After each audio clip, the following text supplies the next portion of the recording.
guys, it's me, Michi. Welcome back to my channel, Pink Sheep Beauty. Pink like the color, sheep like the animal, and beauty like who you are, based off of John 10:27, which says, "For my sheep know my voice, and a stranger they won't follow." So today we're doing something a little different.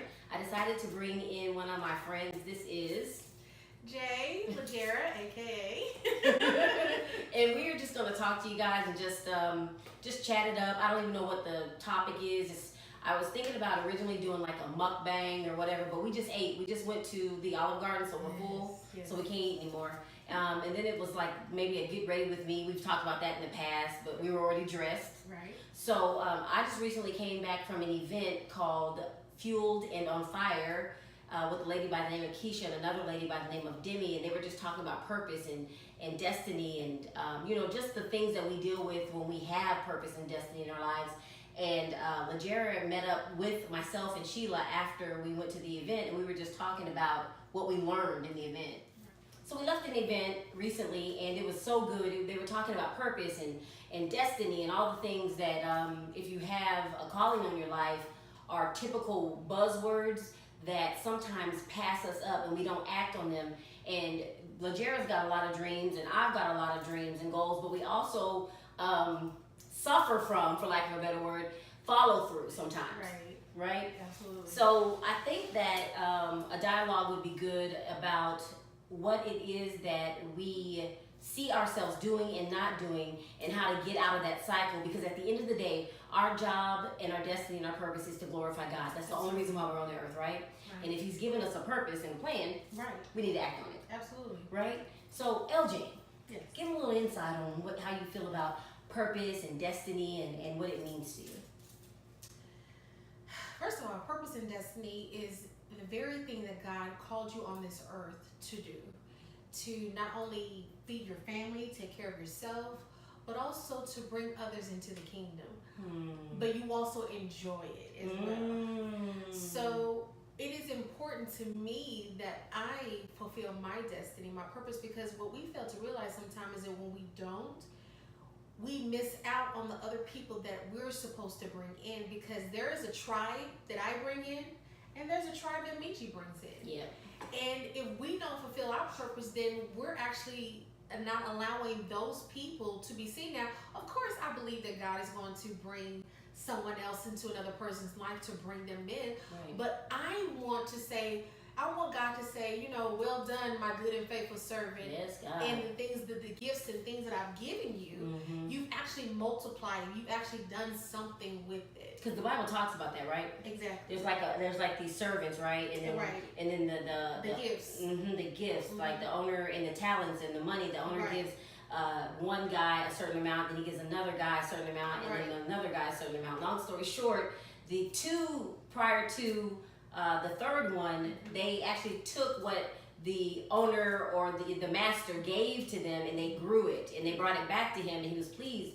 But in the Bible, that very last guy said, "I knew that you were a wicked and pretty much mean master," and he said, "So I buried it. Like I did nothing with it." And I think so many people sit on their gifts because of fear. They sit on their gifts because of lack of funds. We're full of excuses. At the end of the day, we're full of excuses. If God has called you to do something, you have the availability and the provision to do it. You just have to sometimes get in his face and get some wisdom so that you can know how to navigate through things. Because a lot of times the game changers are not just you, it's people in your life. Absolutely.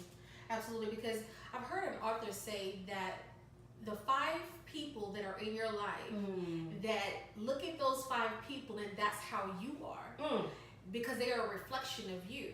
So if you have people in your life that always make excuses, they always have a but.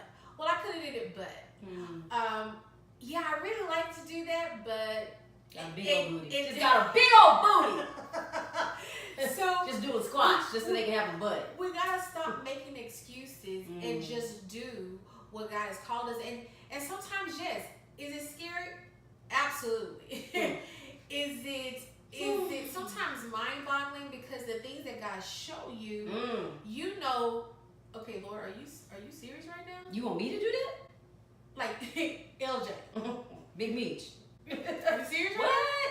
So who in the Bible was like that? Let's talk that through. Was it Gideon?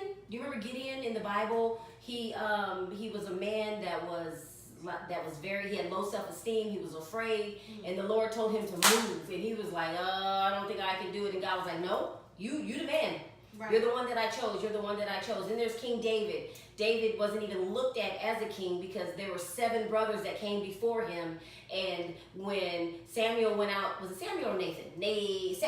Samuel, right? Yes, the prophet Samuel. When he went to visit his father and was like, hey, where your boys at? All these strapping, handsome, tall, virile men came, and then every time he put the anointed oil or the oil on his head, the word was given to him that it would fall down, right. And it wasn't happening. So he's like, do you have another son?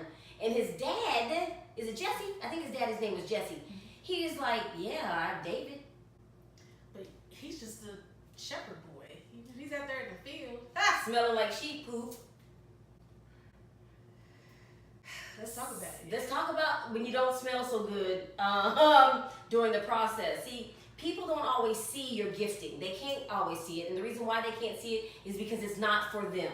Absolutely. They were not allowed to be on the board to vote for your gifting, your anointing, your purpose. Right. God did not, he did not just go to them and say, hey, I need your opinion. How do you think I should treat Lajera? How should Lajera's gifts be? Should I give her the gift of song? Should I give her the gift of exhortation? No, he is knowing, all-seeing, he's omnipotent, he's everything, and he does not need help. He doesn't counsel anyone. He is the great counselor. So, just like with David, because his dad didn't believe in him doesn't mean that he wasn't who he was said to be. He's still the king. Right.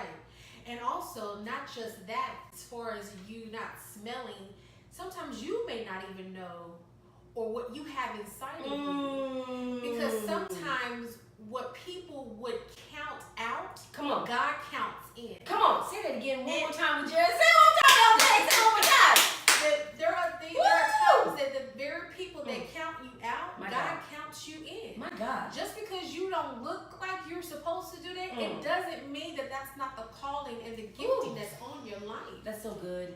So sometimes you gotta press on through. If you know in your heart, you know within yourself that, Lord, I know that you said this, and you know it without a shadow. You don't have to second guess it because you already walk in it. Come on.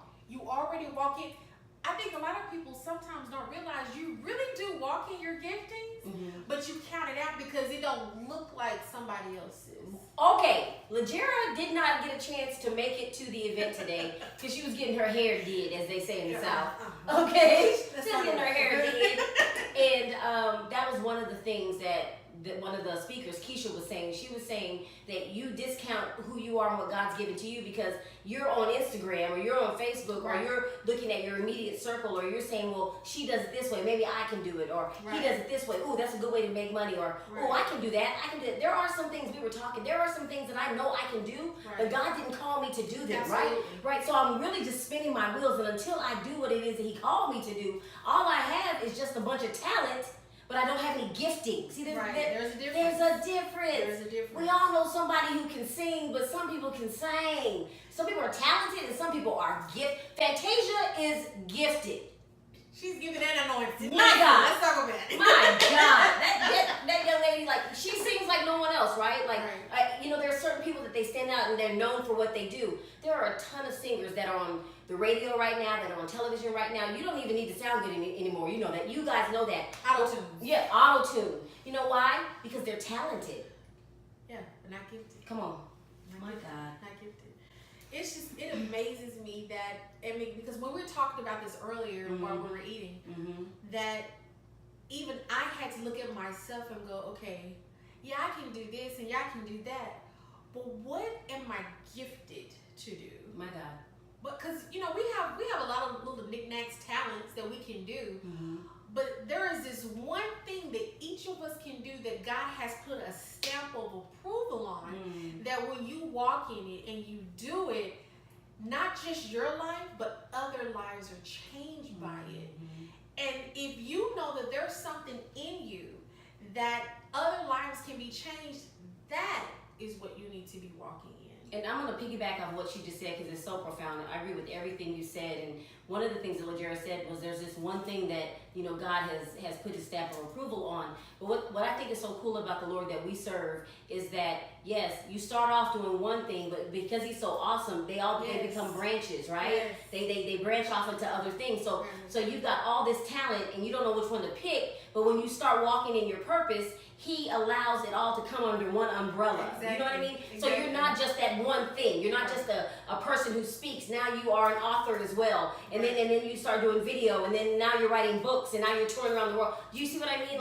Like if you just hone in on one thing, the Lord will open your eyes by prayer, fasting, and moving. Because you can't just sit still. Absolutely. Because if you're just sitting on the couch watching Netflix, eating what you want, just chilling. Absolutely. You get there's no growth. And God is not, he's a gentleman. He's not going to be like, wake up. He's not going to shake you until you get up and move. You guys know that. Right. We have to do our part. But I love the fact that he's like, okay, if you do this one thing, I'm going to take that seed, that little itty bitty seed, and I'm going to cause it to grow and flourish, and you're going to be awesome. You're going to be so awesome that you're going to scare yourself. Right. Because of the gifting of God. But the gift that he gives you, you'll know it's from him because you know you're not really doing it. You're operating in him. Right. Because he doesn't want you to get the glory.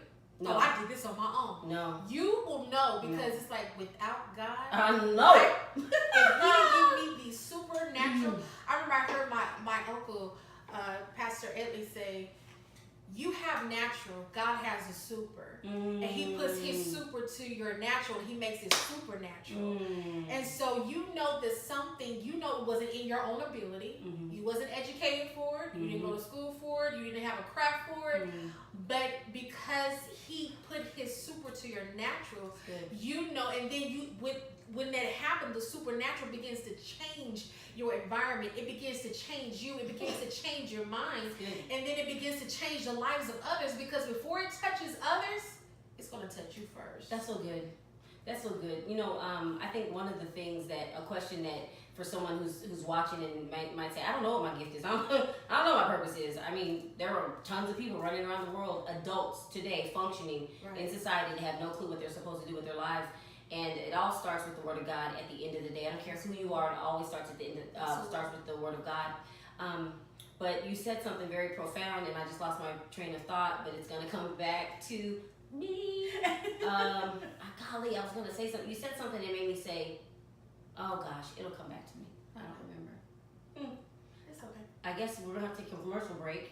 He said. Oh, when God's super.